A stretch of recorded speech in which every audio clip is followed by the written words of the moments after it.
नमस्कार, अपना जमुई देख रहे हैं आप और मैं हूं रोहित सिंह। बिहार में सत्ता में परिवर्तन हो गया है और सत्ता परिवर्तन के बाद दो शब्द जो हैं वो लगातार चर्चा में हैं, एक जंगल राज और दूसरा रोजगार। दोनों ही मुद्दे पर हमसे बात करने के लिए हमारे साथ मौजूद हैं बिहार सरकार में मंत्री सुमित कुमार सिंह जी। सबसे पहले तो आपको दोबारा मंत्रिपरिषद में शामिल होने के लिए बहुत बहुत बधाई। धन्यवाद। दो शब्द बड़े चर्चा में हैं इस वक्त, एक जंगल राज और दूसरा रोजगार। तो सबसे पहले जो 10 दिन पहले तक जंगल राज बिहार में दिखाई नहीं दे रहा था, अचानक भाजपा को जंगल राज दिखाई देने लगा, इस पर क्या कुछ कहेंगे? नहीं, देखिए, विपक्ष का जो काम होता है वो भाजपा भी विपक्ष की भूमिका निभा रही है और हम इस पर कुछ नहीं कहना चाहेंगे, क्योंकि अगर ये जंगल राज था तो इसके पहले भी सरकार में वो थे। वो इस जंगल राज के खिलाफ क्या कर रहे थे? वो भी इस सरकार में रहे हैं साथ में, वो इस जंगल राज के खिलाफ कर रहे थे। उनकी नीति ऐसी थी, उस नीति के कारण एक तो जब साथ में चल रहे हो तो साथ में चल रहे हो तो सबका भरोसा लेके चलना होता है। अब वो ऐसा हुआ कि कुछ उनकी नीति ऐसी थी जिससे माननीय मुख्यमंत्री जी का भरोसा उनसे टूटा है और ये अलग हुए और अब इनको जंगल राज दिख रहा है।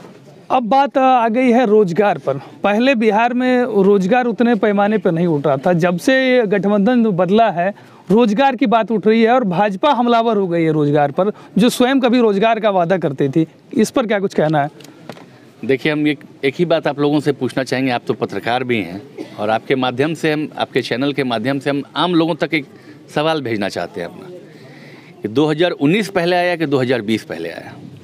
2019 में 2 करोड़ नौकरियों के बारे में बोला गया था कि नौकरी का वादा किया गया था।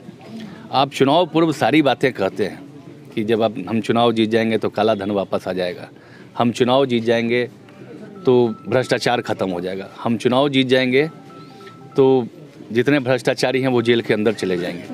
लेकिन जब आप चुनाव जीतते हैं तो जितने भ्रष्टाचारी हैं वो जेल के बाहर, वो देश से बाहर चले जाते हैं। जब आप चुनाव जीतते हैं तो सारा काला धन और 4 गुना बढ़ जा रहा है विदेशों में। जब आप चुनाव जीत जा रहे हैं तो वो सारे भ्रष्टाचारी भागने में सफल हो जा रहे हैं। जब आप चुनाव जीत जा रहे हैं तो महंगाई चरम पे पहुंच जा रही है। जब आप चुनाव जीत जा रहे हैं तो 465 रुपये का गैस सिलेंडर 1180 रुपया हो जा रहा है।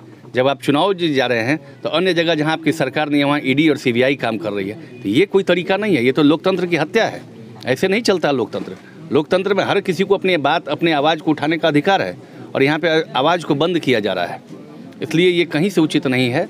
और आप कह रहे हैं कि रोजगार, आपका हर चीज़ चुनाव से पूर्व आप जो वादा करते हैं और चुनाव के बाद आप ही के जो दूसरे बड़े नेता हैं वो कह देते हैं जुमला है। तो ये क्या तमाशा है? आप करें तो मजाक है, आप क्या मतलब इंटरटेनमेंट के लिए थोड़ी बैठे हुए हैं? अरे ये काम तो आपका फ़र्ज बनता है। राज्य सरकार कितना क्या कर सकती है, केंद्र सरकार को इसके लिए सक्षम होना पड़ेगा या सक्रिय होना पड़ेगा। अक्सर देखा जा रहा है कि जो भी नेता भाजपा के खिलाफ जाते हैं उन पर ईडी और सीबीआई बैठ जाती है। क्या सुमित सिंह निर्दलीय हैं, उनको ईडी और सीबीआई से डर नहीं लगता है? देखिए, सुमित सिंह निर्दलीय हैं और उसके पहले हम किसी पॉलिटिकल पर्सनालिटी होने से पहले हम एक किसान हैं और किसान को कभी किसी से डर नहीं लगता है। हम लोग तो सब दिन प्रकृति से लेकर हर मार को झेलते हैं, इसलिए ईडी और सीबीआई हमारा क्या कर सकती है? जो हमेशा प्रकृति से लड़ता है, हम लोग तो किसान का नेचर ही यही है कि हम लोग प्रकृति से लड़ाई लड़ते हैं और अपना खेती करते हैं। तो हम तो उस परिवार से हैं जो अंग्रेजों से लड़ा है, उसको ईडी और सीबीआई से लड़ने में क्या पीछे हटेगा? आपके पिताजी भी विभिन्न सरकारों में मंत्री रहे थे और इस बार अब आप भी 2 सरकारों में मंत्री रह चुके हैं। इस बीच शायद ये आपके परिवार में पहला ऐसा मौका आया जब आपके पिताजी आपके साथ नहीं थे। कैसा भावुक क्षण रहा ये? देखिए, हमारे पिताजी की हार्दिक इच्छा थी कि अभी जो सरकार है मैं इसी सरकार में रहूं, इसी सरकार का समर्थन करूं। दुर्भाग्य है कि जब वो नहीं रहे तो हमारा समर्थन या वो सरकार अब बनी है, लेकिन आज वो हमारे बीच में नहीं है, लेकिन उनकी आत्मा को जरूर संतुष्टि मिल रही होगी सरकार को देखकर।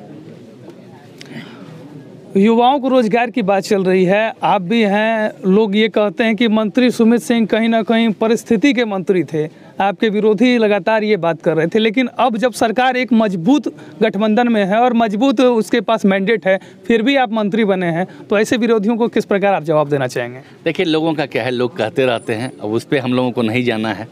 हम लोग काम करने वाले लोग हैं, हम लोग सीधा चलते हैं और कहते हैं ना, नदी का धार जब चलता है तो जितना कचरा है खुद किनारा लग जाता है, तो वैसे ही सब कचरा किनारा लग जाएगा। अब इस सरकार में विकास की बात हो रही है, कितनी तेजी से विकास होगी और आगे क्या कुछ करने वाले हैं जमुई के लिए आप? देखिए, बेफिलहाल अभी हमारे यहाँ जो सड़कें जीर्णशीर्ण अवस्था में या अन्य जो भी हमारे यहाँ जो काम अभी अवरुद्ध रह गए हैं, उन सभी कार्यों को तेज़ी से खींचना है। और अभी बहुत दिनों से शिलान्यास और उद्घाटन का कार्यक्रम हमारे ज़िले में नहीं हो रहा था। कारण भी था चूँकि पिताजी की तबीयत ठीक नहीं थी। अब सब कुछ से मैं मुक्त हो गया हूँ। अब शिलान्यास नहीं, अभी बहुत सारा उद्घाटन का कार्यक्रम बाकी है, जो अगले 1 सप्ताह 10 दिन के अंदर आप लोग देख लेंगे, फिर से झड़ी लग जाएगी। सरकार में रहते हुए कांग्रेस और लेफ्ट पार्टियां अब शिक्षक बहाली की ओर जोर दे रही है और सरकार को इस ओर ध्यान केंद्रित करना चाह रही है। कल भी ट्विटर हैंडल से ऑफिशियल से कांग्रेस ने भी और CPI-ML ने भी सरकार से शिक्षक बहाली की अपील की है। इस पे आप एक निर्दलीय सहयोगी होने के नाते क्या कुछ करना चाहेंगे? नहीं, ये अच्छी पहल है। देखिए, ना सिर्फ शिक्षा विभाग में, अन्य विभागों में भी, जैसे हमारा ही विभाग है, हमारे विभाग में पिछले वर्ष ये आप देख लीजिए 2021-22 में अभी तक तकरीबन 5000 से अधिक लोगों का प्लेसमेंट हो चुका है, जिसमें कि जो प्लेसमेंट भी जिनका हुआ वो 10 लाख से लेकर 48 लाख रुपया तक का पैकेज उनको मिल रहा है। तो वैसे शुरुआत हो चुका है और युवाओं की सरकार है।